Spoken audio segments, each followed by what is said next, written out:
Hello students, now we have to start new chapter. ठीक है, that is from economics. कौन सा chapter है? Sectors of Indian economy. ठीक है, ये हमारा इकोनॉमिक्स का सेकेंड चैप्टर है. ठीक है, तो आज हम ये चैप्टर शुरू करेंगे. ओके, इस चैप्टर में हम देखेंगे कि इंडियन या ऑल ओवर द वर्ल्ड में ही इकोनॉमी को अर्न करने के लिए बेसिकली 3 सेक्टर्स होते हैं. ठीक है, और उन सेक्टर से किस तरीके से किसी भी कंट्री की जीडीपी को कैलकुलेट किया जा सकता है ना. जीडीपी क्या होती है वो हम ऑलरेडी डिस्कस कर चुके हैं इन द लास्ट चैप्टर.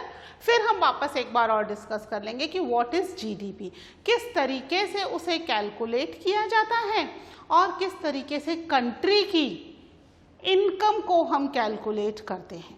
ठीक है, तो ये शुरू करने से पहले सबसे पहले हम देखते हैं कि अर्निंग के कितने सेक्टर्स होते हैं, कौन से 3 तरीके हैं for any kind of activities. ठीक है, हर तरह की एक्टिविटीज़ के लिए बेसिकली हम कह सकते हैं कि 3 सेक्टर्स में सारी इकोनॉमिक एक्टिविटी को डिवाइड कर दिया गया है ना. तो कौन कौन सी वो एक्टिविटी है? सबसे पहले हम देखते हैं दैट इज प्राइमरी एक्टिविटी, या हम कह सकते हैं प्राइमरी सेक्टर. ठीक है, ये क्या होता है? अब कोई भी क्रॉप अगर ग्रो करनी है तो उसके लिए अभी प्रेजेंटली बहुत सारे मॉडर्न इनपुट्स आ गए हैं, लेकिन पहले अगर कोई भी क्रॉप ग्रो करनी होती थी तो किस पर डिपेंडेंसी रहती थी? सनलाइट अभी भी है, वाटर, सॉइल, है ना. ये चीजें जो हम नहीं बना रहे, ये हमें कहाँ से मिली हैं? नेचर से मिली हैं. यानी प्राइमरी सेक्टर में वो सब चीजें आती हैं जो या तो नेचुरल रिसोर्स से बन रही हैं या जो खुद एक नेचुरल रिसोर्स हैं. ठीक है, यानी इसमें कौन सी चीजें आती हैं? दैट इज नेचुरल रिसोर्स, जो या तो खुद नेचुरल रिसोर्स हैं या नेचुरल रिसोर्स से बन रही हैं. जैसे कि हम बात करें क्रॉप्स ग्रो करने की, तो सभी क्रॉप को ग्रो करने के लिए क्या चाहिए होते हैं? कौन से नेचुरल रिसोर्स चाहिए होते हैं? That is soil. हम बना रहे हैं सॉइल? नहीं, नेचुरली हमें मिली हुई है बनी हुई सॉइल. ठीक है, इसके अलावा सनलाइट, क्या सनलाइट के लिए हम कुछ कर रहे हैं? ये भी हमें कैसे मिली हुई है? नेचुरली मिली हुई है. फिर बात करें वाटर, क्लाइमेट, ये चीजें भी नेचुरली हमें मिली हुई हैं. These all are natural resource, है ना. Rainfall,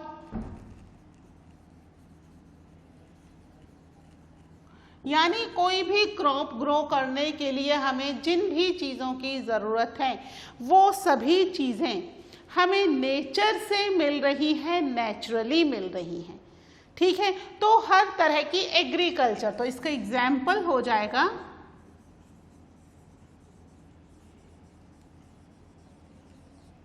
agriculture. हर तरह की एग्रीकल्चर जो है that is in primary sectors. इसीलिए प्राइमरी सेक्टर को रिलेटेड एग्रीकल्चर सेक्टर भी कहते हैं. ठीक है, लेकिन इसका खाली एग्जाम्पल एग्रीकल्चर ही नहीं है, इसका एग्जाम्पल है डेयरी. अब डेयरी कैसे? एनिमल से मिलने वाला जो मिल्क है दैट इज ऑल्सो नेचुरल, है ना. उसको हम प्रोसेस करके वेरियस फॉर्म्स में कन्वर्ट कर रहे हैं, दैट इज डिफरेंट थिंग. जो प्राइमरी प्रोडक्ट हमें मिल रहा है मिल्क, वो हमें किससे मिल रहा है? नेचुरली मिल रहा है फ्रॉम द एनिमल्स, है ना. उनकी बायोलॉजिकल जो भी प्रोसेस होती है उसके थ्रू हमें मिल रहा है. है ना। इसके अलावा फिशिंग,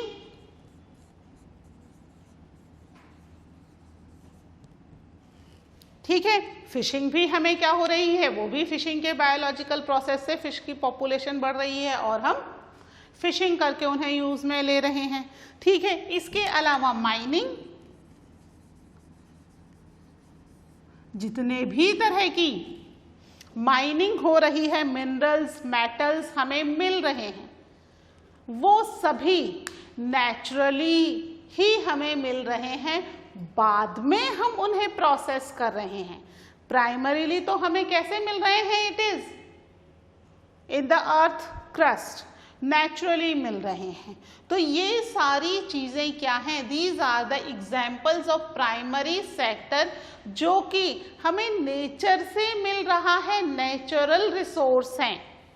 इन्हें बनाने में या इनको क्रिएट करने में हमने कुछ नहीं किया, ये नेचुरली क्रिएट हुई हैं।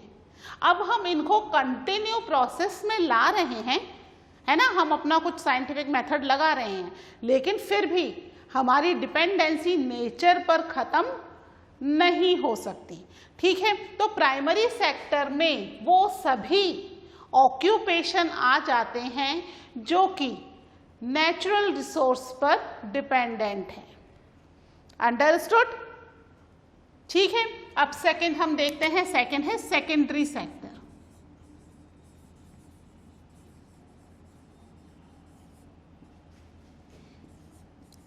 ठीक है, अब ये सेकेंडरी सेक्टर क्या कर रहा है, जो प्रोडक्ट हमें प्राइमरी सेक्टर से मिले हैं, हम उन प्रोडक्ट को एज इट इज ही यूज नहीं कर सकते, है ना। जैसे माइनिंग से हमें ओर मिल रहे हैं, तो उस ओर को हम एज इट इज यूज में नहीं ला सकते, हमें उन्हें क्या करना पड़ेगा, उनसे जो भी मेटल्स है वो एक्सट्रैक्ट करके पर्टिकुलर शेप बनानी होगी और फिर हम उसको यूज कर सकते हैं। यानी जो हमें प्रोडक्ट मिल रहे हैं माइनिंग के थ्रू, हमें उन्हें इंडस्ट्रीज में मैन्युफैक्चर करना पड़ेगा, एक पूरी मैन्युफैक्चरिंग प्रोसेस के थ्रू हम उन्हें डेवलप करेंगे और फिर हम यूज करेंगे। एग्रीकल्चर से मिलने वाले बहुत सारे प्रोडक्ट, जैसे हम वीट की बात करें या कॉटन की बात करते हैं, है ना, कॉटन हमें नेचुरली मिल रहा है through the agriculture, but cotton को हम एज इट इज तो यूज नहीं कर सकते, हमें क्या करना पड़ेगा, उसे इंडस्ट्री में डाल करके उसका कपड़ा बनेगा, तब हम उसको यूज कर सकते हैं। एज सच नहीं कि कॉटन ग्रो हुआ और हमने उसको यूज कर लिया, ऐसा नहीं हो सकता। ऐसे ही बहुत सारे डेयरी प्रोडक्ट, उसको हम प्रोसेसिंग करके कन्वर्ट करके पनीर है, चीज़ है, घी है ना, दूसरी चीज़ें हम उसकी बना रहे हैं, ठीक है। तो सेकेंडरी सेक्टर के अंदर मैन्युफैक्चरिंग प्रोसेस जो है वो होती है। मैन्युफैक्चरिंग प्रोसेस का होना बहुत ज़रूरी है और उसके बाद ही हम प्रोडक्ट को यूज़ कर पा रहे हैं, है ना। इसलिए सेकेंडरी सेक्टर को इंडस्ट्रियल सेक्टर भी कहा जाता है। इंडस्ट्रियल सेक्टर, ठीक है, क्योंकि इसमें इंडस्ट्रीज होती हैं, उन्हीं इंडस्ट्रीज के थ्रू ही तो कॉटन को क्लोथ में बदला जाएगा, शुगर केन को शुगर में या गुड़ में बदला जाएगा, है ना, ओट्स को पर्टिकुलर किसी शेप में ढाला जाएगा, है ना। तो ये इंडस्ट्रियल सेक्टर भी कहलाता है। जैसे हमारा प्राइमरी सेक्टर क्या कहलाता है, रिलेटेड एग्रीकल्चर, है ना,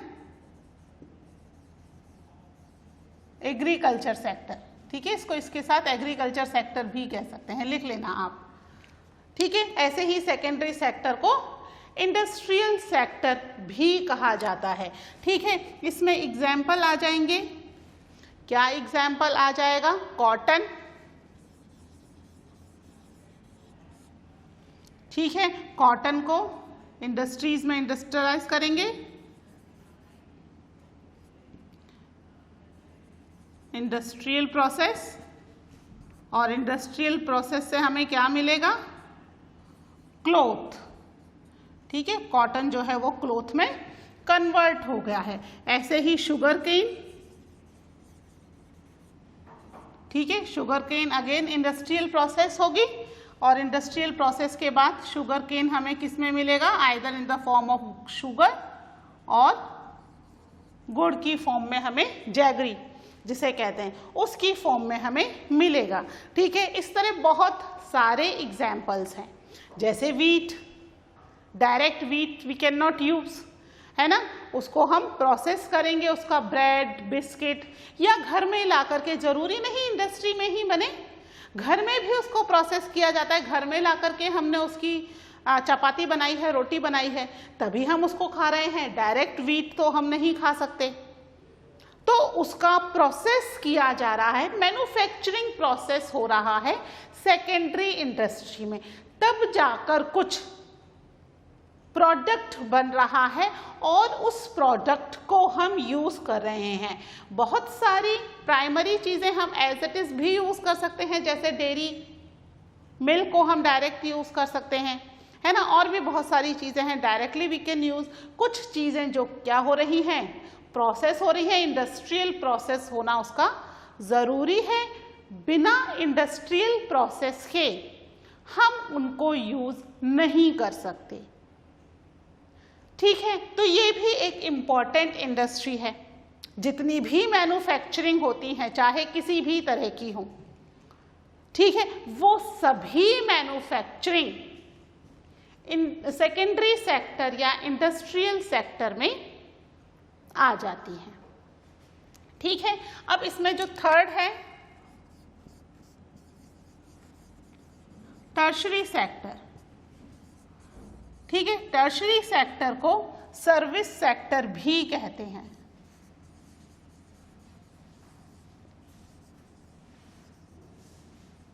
ठीक है, टर्शरी सेक्टर को क्या कह रहे हैं हम, सर्विस सेक्टर भी कह रहे हैं। ये थर्ड टाइप ऑफ सेक्टर है, तीसरी तरह की एक्टिविटी है। अब ये जो सेक्टर है बच्चों, ये सेक्टर ना तो कुछ प्रोड्यूस कर रहा है और ना ही कुछ मैन्युफैक्चर कर रहा है, दोनों काम ही नहीं कर रहा। ठीक है, ये सर्विस प्रोवाइड कर रहा है। ठीक है, ये सेक्टर क्या है, it's a service provider.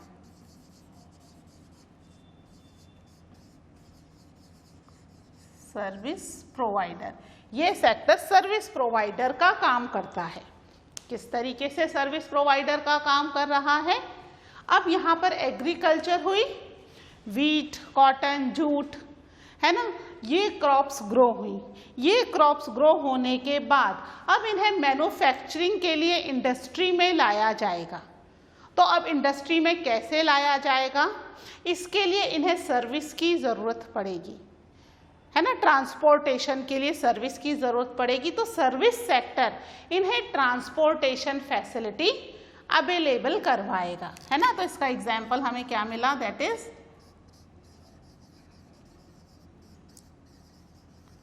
Transportation.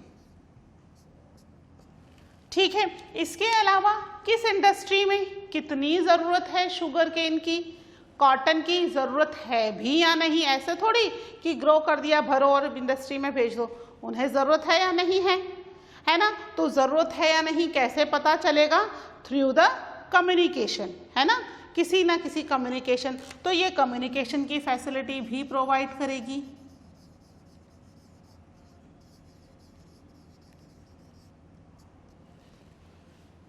ठीक है, अब इंडस्ट्रीज में सामान बन गया, ठीक है, कपड़ा बन गया। अब हमें कपड़ा खरीदना है, तो हम क्या इंडस्ट्री जाएंगे डायरेक्ट, नहीं, हमें वो कपड़ा कहाँ पर चाहिए, हमारे घर के आसपास की शॉप पर। अगेन ट्रांसपोर्टेशन के थ्रू ये चीज़ें हमारे आसपास के एरिया में प्रोवाइड कर दी जाएंगी। ठीक है, मुझे बिजनेस शुरू करना है, बिजनेस शुरू करने के लिए पैसे कहाँ से आएंगे, भाई बैंक से लोन लेना पड़ेगा। तो ये बैंक की फैसिलिटी और लोन की फैसिलिटी भी दे रहा है। ठीक है, बैंक में कुछ भी ना तो प्रोड्यूस हो रहा है और ना ही कुछ मैन्युफैक्चरिंग हो रही है, ना तो कुछ ग्रो हो रहा है ना मैन्युफैक्चरिंग हो रही है। क्या कर रहा है बैंक? सर्विस प्रोवाइड कर रहा है, हमारे पैसे जमा करके सेफ रखता है और ज़रूरत पड़ने पर उसी पैसे को लोन के रूप में हमें वापस दे देता है। तो यहाँ पर भी क्या हो रहा है? सर्विस हो रही है। ठीक है, एजुकेशन इंडस्ट्री वो आपको क्या फैसिलिटी प्रोवाइड कर रही है? क्या एजुकेशन इंडस्ट्री के अंदर कुछ प्रोड्यूस हो रहा है? कुछ ग्रो कर रहे हैं हम? नहीं, कुछ भी ग्रो नहीं कर रहे। कुछ बना रहे हैं, मैन्युफैक्चरिंग करें, प्रोसेसिंग चल रही है? कुछ नहीं चल रही। क्या हो रहा है? एजुकेशन की सर्विस प्रोवाइड हो रही है ना। आपको बताया जा रहा है कि किस चीज को किस तरीके से आपको पढ़ना है। तो ये जो थर्ड सेक्टर है, टर्शरी सेक्टर, ये क्या कर रहा है? ये वेरियस सर्विसेज प्रोवाइड कर रहा है और कुछ नहीं कर रहा। ठीक है, जो कि बहुत ही ज़्यादा इम्पॉर्टेंट है। ये सर्विसेज भी बहुत इम्पॉर्टेंट है। तीनों ही सेक्टर अपने अपने एरियाज में इट आर वेरी इम्पॉर्टेंट। ठीक है, चाहे प्राइमरी हो, अगर ये नेचुरल रिसोर्सेज नहीं होंगे, अगर कुछ भी ग्रो नहीं होगा तो हमारी नीड्स कैसे पूरी होंगी? तो that is an important factor. फिर अगर वो मैन्युफैक्चर्ड नहीं होगा तो भी हमारी नीड्स पूरी नहीं हो पाएंगी और उन्हें हम तक प्रोवाइड करना है ना, हमें फैसिलिटीज देना, ये सारी चीज़ें भी ज़रूरी हैं। तो ये तीनों सेक्टर ही बहुत इम्पॉर्टेंट हैं। इसमें सबसे तेज़ी से बढ़ता हुआ सेक्टर जो है दैट इज़ टर्शरी सेक्टर, जो कि बहुत तेज़ी से कंटिन्यू बढ़ता चला जा रहा है। नई नई सर्विसेज कंटिन्यू प्रोवाइड की जा रही हैं, है ना। पहले कहीं भी घूमने जाना होता था तो हम अपने हिसाब से अपना इंतज़ाम करते थे कि हमें कहाँ जाना है, ट्रेन का टिकट कराना, होटल का अरेंजमेंट, कब कहाँ कौन सी जगह पहले घूमनी है, कौन सी बाद में घूमनी है, सीक्वेंसिंग हम खुद करते थे। अब क्या हो गया? अब एक नई इंडस्ट्री आ गई जिसे कहते हैं टूरिज्म इंडस्ट्री। नाम सुना है? मेक माई ट्रिप, है ना। क्या करो? आप केवल डाल दो भाई मुझे छुट्टियों में इस जगह पर जाना है। वो क्या कर देगी टूरिज्म इंडस्ट्री? हमारे लिए पूरा चार्ट तैयार कर देगी कि कितनी तारीख को हम कितने बजे कहाँ कैसे अपने घर से चलेंगे, किस होटल में रुकेंगे, पहले कहाँ घूमेंगे, बाद में कहाँ घूमेंगे और फिर किस तरीके से हमें वापस आना है। सारा कुछ ये प्लान कर देगा। हमें कुछ भी सोचने तक की भी ज़रूरत नहीं है। केवल फिक्स डेट पर सामान लेके रेडी हो जाओ, है ना। आने जाने की, रहने की, खाने की, घूमने की सारी फैसिलिटी प्रोवाइड कर देते हैं। आईटी इंडस्ट्री, है ना, और भी बहुत सारी, हॉस्पिटैलिटी इंडस्ट्री, बहुत सारी नई नई इंडस्ट्री जो हैं वो टर्शरी सेक्टर में इंक्लूड होती चली जा रही हैं, जो कि क्या कर रही हैं? सर्विसेज प्रोवाइड कर रही हैं। ठीक है, उन सर्विस के बदले में वो हमसे कुछ पैसा लेती हैं और हमारा सारा हेडेक ये टर्शरी एक्टिविटीज़ जो हैं या टर्शरी सेक्टर ले लेता है। ठीक है, अब बच्चों इसमें सेकेंडरी और टर्शरी सेक्टर में अगर किसी भी कंट्री की ज़्यादा पॉपुलेशन एम्प्लॉयड होती है तो बहुत ही अच्छा है। ठीक है, प्राइमरी सेक्टर में ज़्यादा पॉपुलेशन का इंक्लूड होना अच्छा नहीं है, क्योंकि लैंड और हमारे प्राइमरी रिसोर्सेज या नेचुरल रिसोर्सेज हम जो कहें वो हमारे पास लिमिटेड ही हैं, है ना। तो धीरे धीरे जो पॉपुलेशन है वो प्राइमरी सेक्टर से स्विच करके सेकेंडरी या टर्शरी सेक्टर में आ रही है और यहाँ पर लिमिटेड पॉपुलेशन ही रह सकती है, ज़्यादा पॉपुलेशन यहाँ पर नहीं रह सकती। ठीक है, तो ये तीनों सेक्टर्स हैं। अब ये तीनों सेक्टर आपस में एक दूसरे के ऊपर डिपेंडेंट हैं। ये किस तरीके से डिपेंडेंट है। मान लीजिए कि प्राइमरी सेक्टर ने बहुत अच्छा कॉटन ग्रो किया, लेकिन टर्शरी सेक्टर ने उसको ट्रांसपोर्ट करने से मना कर दिया, तो क्या होगा, सारा का सारा कॉटन विलेज में ही रखा रह जाएगा, मैन्युफैक्चरिंग इंडस्ट्री तक नहीं पहुंचेगा। ठीक है, मान लीजिए कि ये जो ट्रांसपोर्टेशन हो रहा है, इस ट्रांसपोर्टेशन ने मैन्युफैक्चरिंग इंडस्ट्री से सामान ले जाकर के मार्केट में अलग अलग सेक्टर्स में या अलग अलग शॉप्स पे डिस्ट्रीब्यूट करने से मना कर दिया, तो भी प्रॉब्लम हो जाएगी, है ना। मान लीजिए मैन्युफैक्चरिंग इंडस्ट्री है, इसको प्राइमरी इंडस्ट्री ने अपना प्रोडक्ट देने से मना कर दिया कि भाई हम अपना प्रोडक्ट आपको नहीं देंगे, हम सारा का सारा प्रोडक्ट कहीं और एक्सपोर्ट कर देंगे। ठीक है, फॉरेन कंट्रीज में तो हमारी डील हो चुकी है और हम वहां पर अपना सारा का सारा प्रोडक्ट सेल कर देंगे, तो यहाँ पर मैन्युफैक्चरिंग इंडस्ट्रीज को तो ताले लग जाएंगे, या तो वो कहीं और से मंगाएं, फिर वो महंगे दाम में आएगा और उन्हें नुकसान होगा, है ना। मैन्युफैक्चरिंग की कीमत जो है बढ़ जाएगी, तो या तो वहाँ ताले लग जाएंगे। तो यानी प्राइमरी का यहाँ पर सामान भेजना भी ज़रूरी है। तीनों सेक्टर्स आपस में इंटरडिपेंडेंट हैं। मैन्युफैक्चरिंग इंडस्ट्री ने प्रोसेस किया हुआ सामान हमें प्रोवाइड करना बंद कर दिया कि भाई जितना भी प्रोसेस हुआ है हम इंडिया में नहीं देंगे, हम तो सारा का सारा फॉरेन कंट्रीज में बेच देंगे। तो हमारे यहाँ उन सामानों की स्केर्सिटी हो जाएगी, कमी हो जाएगी, और हमें फिर वही हमारा ही सामान दूसरी कंट्री से महंगे दामों में खरीदना पड़ेगा, है ना। तीनों इंडस्ट्री आपस में एक दूसरे के ऊपर डिपेंडेंट है, ये इंटरडिपेंडेंसी है। ठीक है, यानी तीनों सेक्टर्स एक दूसरे के लिए इम्पॉर्टेंट हैं। जब तक ये सेक्टर्स एक दूसरे के लिए हेल्प प्रोवाइड कर रहे हैं तो तीनों सेक्टर बहुत आसानी से काम कर रहे हैं। ठीक है, बुक में बच्चों एक टेबल भी दी हुई है पेज नंबर 21 पे। ठीक है, इस टेबल को भी मैं भरवा देती हूँ, आप पहले अगर इसको नोट करना चाहते हो तो पहले नोट कर लो।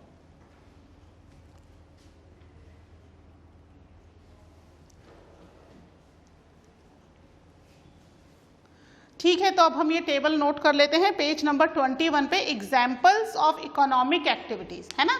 इन तीनों इकोनॉमिक एक्टिविटीज की जो डिपेंडेंस है वो किस तरीके से एक दूसरे पर है। देखो उसके ऊपर ग्रीन बॉक्स में लिखा है economic activity though are grouped into 3 different categories are highly interdependent. कैसे, देखिए, imagine what would happen if farmers refuse to sell sugar cane to a particular sugar mill, the mill will have to shut down. अगर sugar cane नहीं बेचेंगे वो तो क्या हो जाएगा, मैन्युफैक्चरिंग इंडस्ट्री शुगर मिल बंद हो जाएगी। ये क्या एग्जाम्पल है, this is the example of secondary and tertiary sector being dependent on primary. अगर प्राइमरी सामान प्रोवाइड नहीं करेगा तो secondary sector as well as tertiary sector, उसको ट्रांसपोर्टेशन फैसिलिटी, कम्युनिकेशन फैसिलिटी नहीं मिलेगी ना, तो ये दोनों ही सेक्टर को नुकसान होगा। फिर देखो next, imagine what would happen to cotton cultivation if companies decided not to buy from the Indian market, है ना। उन्होंने डिसाइड कर लिया इंडियन मार्केट से तो खरीदना ही नहीं है मैन्युफैक्चरिंग इंडस्ट्रीज ने, and import all the cotton they need from other countries. बाहर से मंगवा लेंगे, कंट्री की कंट्री में हम कॉटन नहीं खरीद रहे। ठीक है, क्या हो जाएगा इससे, Indian cotton cultivation will become less profitable and the farmers में इवन गो बैंकरप्ट। बैंकरप्ट मतलब बिल्कुल उनका सामान जो है वो बिकेगा नहीं और बिल्कुल पैसे खत्म हो जाएंगे, सारी प्रॉपर्टी उन्हें बेचनी पड़ जाएगी। If they can not quickly switch to other crop cotton price will fall. ठीक है, किसका एग्जाम्पल हुआ ये, कॉटन इंडस्ट्रीज जो है वो क्या हो गई, कॉटन ग्रोथ जो किया प्राइमरी इंडस्ट्री ने उसको मैन्युफैक्चरिंग नहीं खरीद रही और कॉटन के प्राइसेस बहुत तेजी से गिर गए। क्या एग्जाम्पल है, this is an example of primary sector being dependent on secondary sector. अगर सेकेंडरी सेक्टर प्राइमरी सेक्टर का प्रोडक्ट नहीं खरीदेगा तो प्राइमरी सेक्टर क्या हो जाएगा, खत्म हो जाएगा, उसकी प्राइजेस सामान की बहुत तेजी से कम होने लग जाएगी। फिर नेक्स्ट देखिए, farmer buy many goods such as tractor, pump set, electricity, pesticide and fertiliser. Imagine what would happen if the price of fertilizer and pump set go up, cost of cultivation of the farmers will rise and their profit will be reduced। ठीक है, farmers ने क्या करना शुरू कर दिया, जो fertilisers और पंप सेट है उनकी प्राइसेस बढ़ गई। अगर प्राइसेस बढ़ गई और फार्मर्स ने उन बढ़ी हुई प्राइसेस पर पंप सेट फर्टिलाइजर्स खरीदे तो उनकी एग्रीकल्चर की कॉस्टिंग क्या हो जाएगी, वो भी बढ़ जाएगी ना। महंगा फर्टिलाइजर डालेंगे तो भाई प्रोडक्ट की कीमत तो बढ़ेगी, है ना। तो यहाँ पर इनकी कीमत बढ़ने से क्या हो जाएगा, इनका प्रॉफिट कम हो जाएगा। ये क्या शो कर रहा है, that primary sector is dependent on secondary and tertiary sector. ठीक है, नेक्स्ट देखिए, people working in industrial and service sector need food. ठीक है, अर्बन एरिया में तो होता ही नहीं है फूड, हमें तो विलेज से ही मंगाना पड़ेगा। Imagine what would happen if there is a strike by transporters and lorries refuse to take vegetable, milk etcetera from rural area. सारा सामान प्राइमरी सेक्टर का रूरल एरिया से आ रहा है और शहरों के अंदर सेल हो रहा है जहां पर सेकेंडरी और टर्शरी सेक्टर है। तो टर्शरी सेक्टर ने, ट्रांसपोर्टेशन वालों ने स्ट्राइक कर दी कि हम कोई सामान रूरल एरिया से लाकर यहाँ नहीं बेचेंगे। क्या होगा, फूड विल बिकम स्केयर, कमी हो गई फूड की in urban area, whereas farmers will be unable to sell their product. यहाँ तो फूड की कमी हो गई, इनको खाना नहीं मिल रहा, वहीं इन्होंने जो एग्रीकल्चर इतनी सारी ग्रो की हुई थी कि भाई सारी चीज़ें सप्लाई हो जाएंगी इन द अर्बन एरिया और हमें प्रॉफिट होगा, इनका सामान यहाँ पर रखा रखा ही खराब हो रहा है। इसका मतलब क्या है कि तीनों सेक्टर आपस में एक दूसरे के ऊपर डिपेंडेंट हैं, ये इंटरडिपेंडेंसी है इनकी तीनों की एक दूसरे पर। That means they have to provide the help to each other, जिससे हर एक सेक्टर बहुत अच्छे से ग्रो कर सके। ठीक है, तो अब ये जो है तीनों सेक्टर्स यहाँ पर कंप्लीट होते हैं। नेक्स्ट लेक्चर में हम मिलेंगे with the new topic. Till then take care, bye.